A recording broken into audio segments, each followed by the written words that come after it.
음주 원비터 시작하도록 하겠습니다. 제가 그동안 한 거의 20년 가까이, 18년, 20년 정도 즐겨오던 스노보드에 관한 얘기를 해볼까 합니다. 사실 스노보드 히스토리, 역사에 대해서는 별로 관심이 크게 없었는데 이 자료를 준비하면서 좀 찾아보게 됐어요.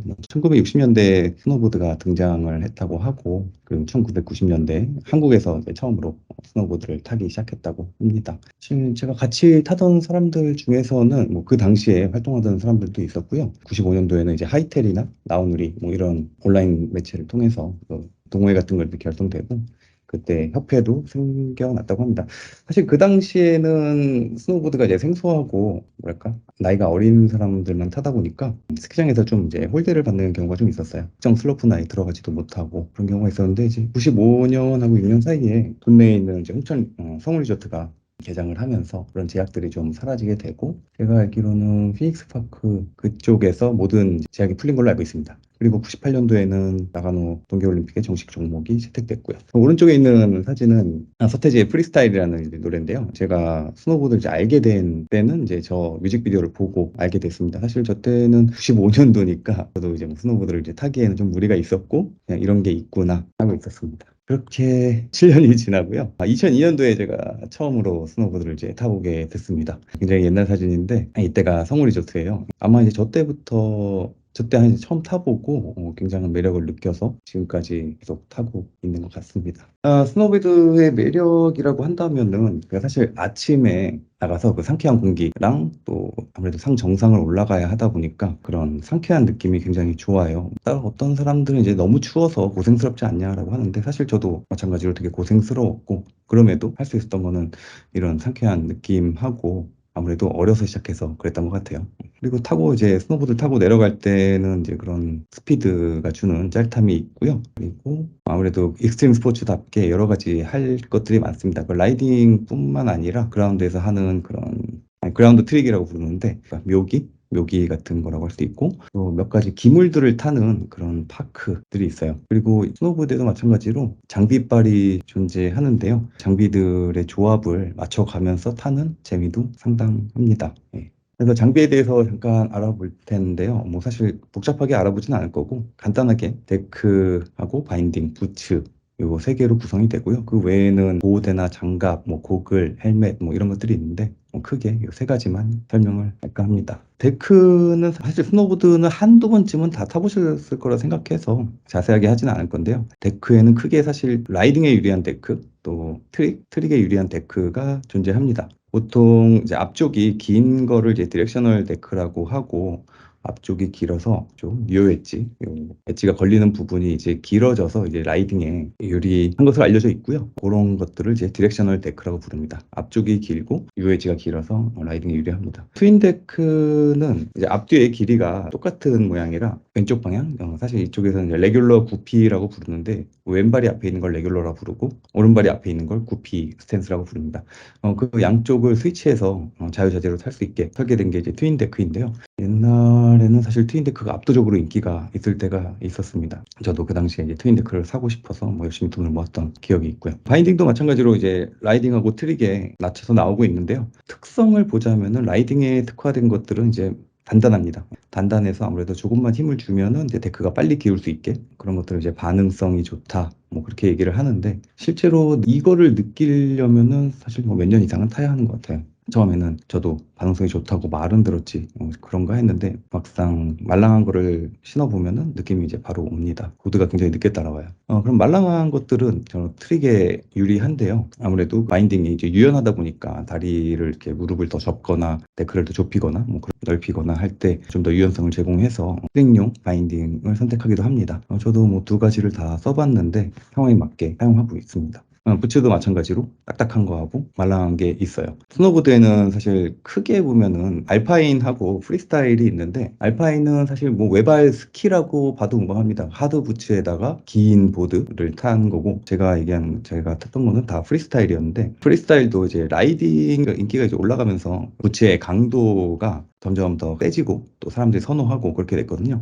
그래서 마찬가지로 부츠도 라이딩에 적합한 부츠하고 트릭에 적합한 부츠, 때로는 뭐 이제 그 중간 올라운드 성격의 그런 부츠들을 선택하고 합니다. 예전에 제가 탈 때는 거의 끈 부츠, 끈부츠가 다 대부분이었는데 사실 요즘은 요 사진에 있는 형태의 보아 부츠를 많이 신고요. 이런 형태는 사실 뭐 등산화나 그런 데도 많이 적용된 걸로 알고 있습니다. 사실 한겨울에 저 끈을 세게 맨다는 게 굉장히 고충이거든요. 그래서 저도 최근에는 보아 부츠로 계속 신고 있습니다. 장비는 사실 뭐 이 정도면만 알아도 문제가 없을 거고, 사실 이제 초보자가 장비를 구입을 하기에는 굉장히 무리가 있어요. 무조건 한 번 더 사게 돼 있습니다. 그래서 그런 것들은 주변에 혹시라도 스노보드를 장비를 사고 싶다라고 하면은 주변에 잘 아는 사람들한테 부탁해서 사는 게 중복 투자를 막는 길입니다. 저도 뭐꽤 많이 사고 다시 사고 다시 사고 그랬던 경험이 많아요.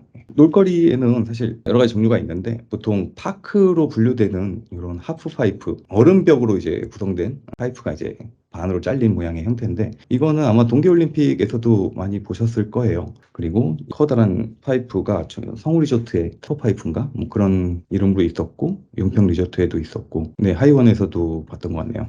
근데 저도 뭐 한두 번 들어가 본 게 다인데 너무 딱딱해서 사실 무서워서 못 하겠더라고요. 그리고 그래서 이 파이프는 그냥 보는 것만 하는 걸로 했었고, 실제로 동계올림픽에서도 쇼나이트가 거의 10년? 12년? 더 오래된 것 같아요. 거의 18년만 되는 것 같은데 계속 금메달을 쇼나이트만 계속 따고 있는 걸로 기억하고 있습니다. 그리고 키커라고 부르는 이제 점프대인데, 이것도 지금은 아마 제 기억으로는 용평이 제일 큰 걸로 알고 있어요. 이것도 한두 번 하다가 거의 죽을 뻔한 경험 때문에 제 친구는 여기서 이제 팔도 빠지고 뭐 그런 경험들도 있었고, 몇 번 해보다가 안 하는 중입니다. 그 외에는 이제 그 소규모 파크에서는 레일이나 이런 박스 같은 거를 타는 지빙이라는 걸 이제 즐기게 되는데, 요거는 이제 눈하고는 조금 달라서 브레이크 같은 게 안 잡히거든요. 그리고 저 위에서 회전하고 하는 느낌이 평소에 슬로프에서 즐기던 느낌하고는 이질감이 많아서 뭐 나름 또 재밌게 할 수 있습니다. 근데 여기서도 이제 많이 다치기 쉽죠. 아무래도 딱딱한 데서 타다 보니까. 그래서 이것도 거의 영상만 가끔 보는 정도입니다.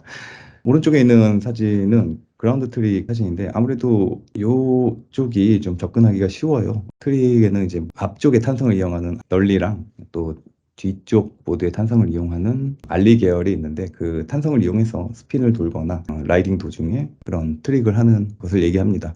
사실 저도 옛날에는 이쪽에 매료돼서 시작을 했던 것 같아요. 그래서 이쪽을 이제 열심히 해봤는데 굉장히 힘듭니다. 그래서 한 번은 넘어졌다가 숨이 안 쉬어져가지고 굉장히 고통스러웠던 기억도 있고요. 그래서 이거는 그래도 열심히 할 만은 하고, 또 하다 보면 또 재밌습니다. 그리고 아무래도 갤러리 주변에 있는 사람들의 이제 이목을 끌기에도 좋고요. 예전에는 그래서 이제 이런 둔덕에서 이제 열심히 뛰고 그랬었는데, 그때 옛날에 찍었던 게 하나 있더라고요. 그래서 이렇게도 타고 했는데 요즘에는 좀 어려움이 있더라고요. 아무래도 함같이 이제 발을 떼고 뭐 그러는 것들이 이제 부상의 위험도 있고, 이 보드를 타는 사람들이 옛날에 비해서 이제 나이가 다 들었어요. 그러다 보니까 발전하는 방향이 라이딩에 치중해서 하고 있습니다. 실제로 데크도 알파인의 모양을 본뜬 그런 해머헤드라는 데크가 나오게 됐고, 전부 다 이제 라이딩만 하게 되고 그렇게 되는 것 같습니다. 실제로 저도 한 거의 7년 전부터는 라이딩만 하고 있고요.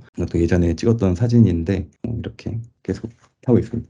그리고 라이딩을 이제 하다 보면은 이제 또 하나 빠질 수 없는 게 이런 대회들이 많이 있어요. 이거는 게이트 대회인데 결과하고는 이제 관계없이 게이트만 타는 사람들도 있어요. 사실 1년 차 스노보드를 처음 접한 1년 차들도 게이트만 타고 대회에 나가고 그런 사람들도 많이 있습니다. 이거는 꽤 안전하죠. 안전하고 아무래도 지금 목표 의식 같은 게 있다 보니까 스노보드를 즐기는데 더 재미가 있는 것 같습니다. 실제로 저도 거의 2012년 더 옛날인 것 같네요. 또 옛날에부터 계속 매년 출전하고 있었는데, 요즘은 뭐 이제 아기 때문에 출전을 못하고 있었고, 거의 뭐 결과는 처음에는 안 좋았지만 나중에는 이제 점점 좋아져서 입상도 하고 그랬던 것 같습니다. 그래서 게이트는 사실 따로 강습들이 있어서 야간에 가까운 리조트 의정부나 곤지암 같은 데서 야간에 이거를 주에 이틀 정도 강습을 하기도 해요. 요즘은 이제 거리가 뭐 차로 이동하기가 나쁘지 않아서 밤마다 거기 가서 강습을 받고 매일 타고 그러기도 했습니다. 네, 이 사진은 제가 옛날에 게이트 타다가 찍혔던 사진인데요. 사실 뭐 계속 출전하다가 코로나 때문에 대회가 안 열리고 그래서 계속 저도 중단을 했었는데 언제 뭐 또 기회가 된다면 다시 시작해보고 싶긴 합니다. 네, 스노보드를 타다 보면은 뭐 부상도 당연히 찾아오게 돼 있고요.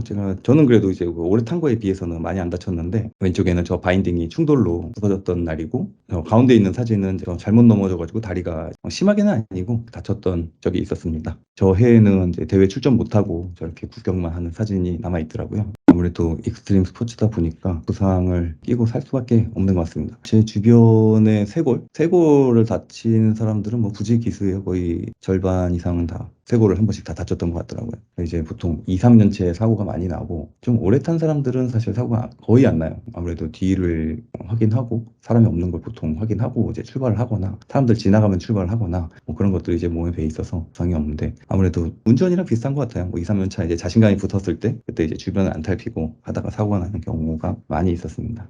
사실 뭐 짧게 스노보드 제가 탔던 스노보드를 얘기를 했는데요. 마지막으로 이제 그냥 보통 이런 식으로 놀러 가면은 이제 탄다 그런 영상 한번 틀고 마치도록 하겠습니다.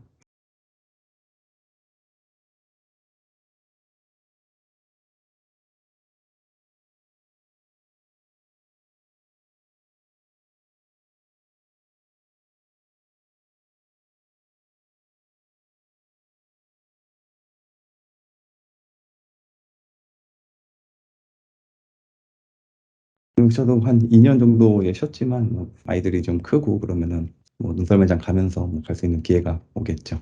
네, 이상으로 제 스노보드 얘기는 마치도록 할까 하고요. 혹시 질문 있으시면 해주시면 될 것 같습니다.